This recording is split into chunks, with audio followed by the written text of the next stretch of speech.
So I have a few questions I'd like to ask all of you. Do you think this is visual art? Perhaps. Can it be interpreted any other way? And when you watch this music video, what kind of interpretation will you walk away with?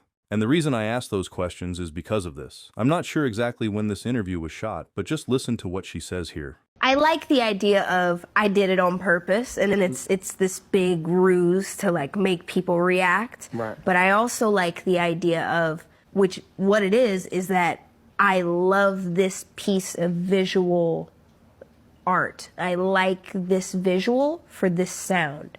So I chose that visual and I applied it to the sound, and people made up what they want, which is what you do with art. You interpret it how you want to interpret it.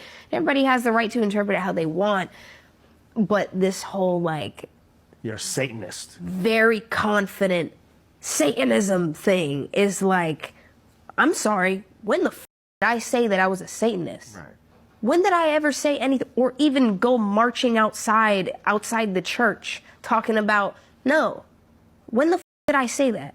Anyway, it's really tacky and annoying and fucking discredits a lot of the hard work that I've put in. It discredits a lot of the hard work that a lot of people have put in, and it's not real. When you see a CGI dragon fly by a screen, it's not a real dragon. But people really feel that way. So based on the title of the music video, which implies she's playing the role of a demon, and it seems like she doesn't even believe they're real. That's basically what a lot of Satanists say on TikTok anyway, that the evil one and his demons are mere symbols. But do you think this one really care about that? Do you actually think he cares whether people believe he's not real? One thing's for sure, if he has his ways, he will let them continue believing that, because it lets him deceive them even more easily. Unlike calling on God, you need faith. You need faith for that. Always God asks for faith. But the devil does not need faith. You don't need to believe in the devil in order to conjure him. And then there's another group of people out there who are calling on spirits, actively engaging with them, all while thinking it's just fun and games. Let me tell you, this is actually a really dangerous thing to do. I got something for you right here. Get ready. Get right there. Can you see me? You ready?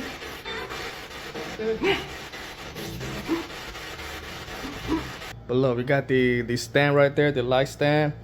It's gonna be my second time attempting to communicate with these goals with that Ouija board. We got the spirit box with the speaker. Hey, get the job done though, you know what I'm saying? And I got this right here. She looks freaky. Now, I've shared several examples of people doing this kind of thing before, but the difference with this one is he's actively looking for a fight with the spirits, calling them names, showing the middle finger, and so on. And I can only assume he's taking this approach because his followers like it this way. But this is just an update. I'm here to tell y'all, man, I'm not here to fake shit. If it doesn't work, it's not my fault. I'm just here to prove that what they say about this board is not real, bro. And here's another example I want to share with you. It shows just how damaging ignorance can be, when people think this is all fun and games and don't have the right information. One day I was scrolling TikTok and I got tons of Etsy witch videos, and for me that was a sign that I should check it out. I am a content creator. I make content about North Carolina, and you know, growth has been slow recently, and I said, what if I bought a spell to help me go viral? Now, mind you, my average monthly views are around 2 million, so my account is not struggling by any means, but I've never had like a crazy viral hit. So I go to Etsy, I find a viral spell, and I make it. It's $9 or so. Never done anything like this before, and I didn't think about it again. As you can see, on May 15th, the spell was delivered. And well, here you go. 10 million views on my account in the past month. Around 8.1 of that came from this one video, or like the videos about this one place. And over on Facebook, I gained 23,000 followers, and on Instagram, I gained around 4. I asked the Etsy witch to help me go viral. And these two and a lot of other examples I've shared with you before actually reminds me of this clip of Father Dennis. I have adults come to me and say, Father, Halloween is the time when you can cross over barriers and boundaries just to experiment that you wouldn't ordinarily do, just to see what the dark world is like. Like maybe just be present at a coven meeting for a little bit, maybe meet some real witches, which is not hard to do. Let's go to something. And then you get a little scared and you say, okay, it was just for the night. And then you come back over into safety. And I say, well, that's a naive view of things. When you engage in the occult, you attend a magic circle. You allow yourself to drink of anything, food or drink, inside of a coven. You experiment with evil. Do you really think it does not follow you home? Do you really think the evil one respects your boundaries? You're the one who came over into his front yard. He takes that as permission to follow you back to yours. Don't open the door. And that's the best advice ever. But when we watch what Hollywood produces, the movies about this, and I count, in a lot of the streaming services, probably 30 different movies regarding the occult, the demonic, witchcraft, the dark world at any one time. There's quite a range of them. Is that they're not just spooky stories. They are also enchanting. There's a kind of enticement that draws you in with the characters. And they're very convincing. The characters are you get simpatico with them. And the problem is that the more you watch, the more you enter into the imaginative dark world being presented to you. And the more you think, this can't be all that bad. Come on. But lots of kids would say to me, Father, you're the only one we know who says that alternative religions like Wicca and demonic worship and, seancing and all the rest of that is dangerous to us. Everybody else sees it as an equal experiment. It's an alternative in our society. You go find out if it's a good match for you and it works for you. If it works for you and you get out of it what you want, it must be safe. That's the great lie. It is not safe, and it will follow you home. And keeping that door shut becomes more and more difficult the more widespread and acceptable these practices are, as well as the more attractive movies, video games, and how do you call that new affair? I'm sorry, I keep forgetting. You put on the goggles, it's virtual reality. The things coming over the horizon on virtual reality that make a sensate kind of presence to you of what's being enacted visually will be a pretty hard thing to beat if they combine that with the demonic. You could see, for example, when Game of Thrones was running consecutively for years, on the front page of the New York Times, there'd always be a little summary of what this week's episode was. I think it was the most widely watched TV show every week while it was running. It was just hugely popular. And one of the things that would concern me as a priest and exorcist would be that there were many scenes in which three things were brought together. One was witchcraft, one was sexual expression, and one was violence or blood. And when you have that nexus constantly, you see people being drawn into it. They think in those terms, imagine in those terms, talk in those terms. And I think it's, for a Christian, there's a danger there. Now, going back to that whole Etsy thing real quick, I've covered this before and I think it's worth going over again, but if you've already seen it, feel free to skip this part of the video. And whether the spells offered on Etsy are the real thing or just fraud isn't really the main point. It just shows that people are actually creating demand for these services in the first place. Remember this clip of a woman who supposedly bought a spell on Etsy to curse Elon Musk? If you haven't seen it, let me just share it again here. Elon Musk! I just paid an Etsy witch $7.99 to make your life a living hell. Brace yourself. And there are all kinds of spells, such as Bewitching Beauty Spell, Premium Perfect Wedding Spell, Perfect Weather Spell, Eternal Beauty Spell. So now, let me share you this clip from my interview with Father Iannuzzi before. Although he's not talking about the spells on sale, and he was actually answering a question I had about Taylor Swift and the fact that she was being more open about the occult, witchcraft. But still, the answer he gave me during that interview is still a good reminder for us all here, especially for parents out there. Pay more attention to what you expose your children to. what they're watching, listening, who they're talking to. There's always a danger whenever you're listening to or watching a video, music video, or even reading material, or even engaging in games that have diabolical overtones, cantations, which can be pathways to the demonic. I'm not saying it's an automatic open door, no. But it depends on several things. Number one, be aware. Number two, your own personal condition. If you're living in the state of mortal sin, cut off from the grace of God, and you're listening to this day and night, certainly you are more at risk and being influenced by these, whether they're incantations in a game or satanic words played backwards in a lyrics, a song, or even images that Baphomet, things like that, than a person who's living in the state of grace, who's doing their prayers daily. That's number one. Number two, not all games, songs, videos are bad. You may find, for example, one artist who does something completely normal, like you mentioned, the singer can do a country song, and there's nothing satanic about that.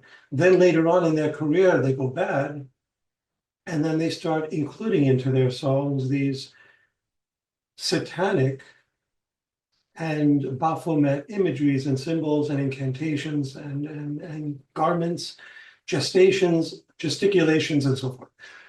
Then you realize, okay, there's a distinction between the songs that happened earlier and the songs that happened later.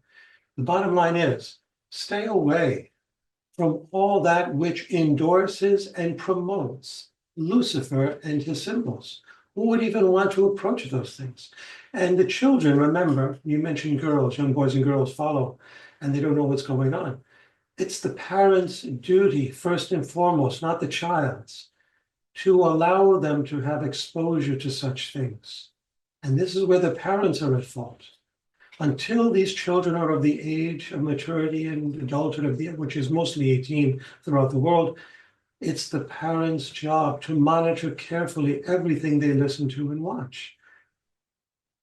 So what do we do? Number one, the parents should be consecrating their children every day to the Immaculate and Sacred Heart of Protection. Number two, introducing them to things that combat spells, curses, incantations to their own unawares. Things like the Benedictine medal, the crucifix, holy water, exorcised oil, the miraculous medal, the brown scapular, the Bible. You know, if the parents don't do this, the fault falls, the responsibility, the onus falls largely, squarely upon the shoulders of the parents, not the child, even though the child is suffering the consequences. As for the child, they should pray. They should pray daily and ask for this protection as well. And just avoid everything that promotes or advances, seconds the whole occult of Baphomet, Satan, in the industry of music, in the industry of cinematography, in the industry of literature, in the industry of video games. Just avoid it all. I know that many non-Catholics are watching the videos here, and thank you so much to all of you who are willing to learn and listen to the Catholic priests that I often feature here on this channel. But for the next couple of clips are actually intended more for Catholics, especially for those Catholics who dabble in the occult. Going to a witch doctor, a paranormal expert, etc., to try to communicate or do things. What is happening there once you communicate by some means is that you build a bond. You build a relationship with the spirit. I would always remind Catholics, if they come and ask the question, to remember what they promised God in baptism. Do you renounce Satan and all his works and all his empty promises? Do you believe in God? So after renouncing the devil, the important thing is I belong to God. It's not simply removing the devil, but it's putting in someone greater than the evil one, and that is God Almighty. And therefore, if a person would communicate, a Catholic would communicate with the spirits, you are really actually contradicting the baptismal renouncements. Because instead of going to God and asking the Lord, please, Lord, bless us, protect us, keep us safe in your love, you try to solve the problem on your own.